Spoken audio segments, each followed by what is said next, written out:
Not everyone can just hop in their car to get around town. And now those who count on CATA's Redi-Ride service are upset they're losing one of their options. Christopher Lane is live at CATA's headquarters in Lansing. And Christopher, why is this partnership ending?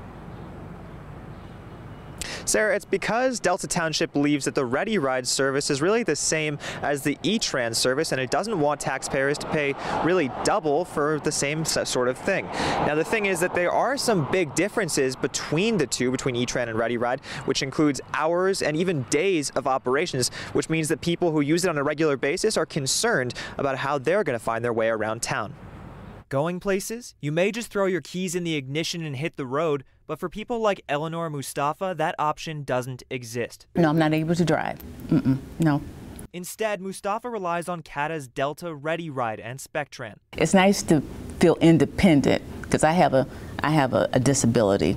I'm visually impaired. So it's nice to be on your own where you're not depending on your family. A federal grant has been paying for Redi-Ride in Delta Township for almost 3 years now. Township Supervisor Ken Fletcher says it was an experiment. I don't think it completely meets the needs of our residents in the most efficient manner.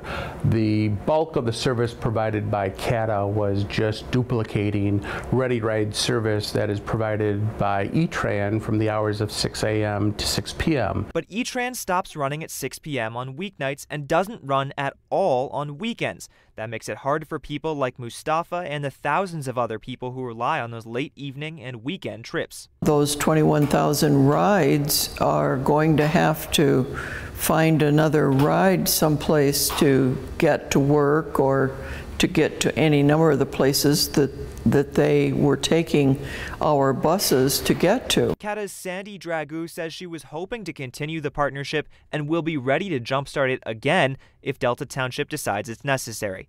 Now, keeping Redi-Ride would mean getting a $500,000 property tax increase passed, and the township supervisor tells me it would be less expensive to just expand E-Trans services, but in order to do that, it would take it being put on the ballot, which won't happen until at least next August or November. Live in Lansing, Christopher Lane, Fox 47 News. All right, Christopher, thank you.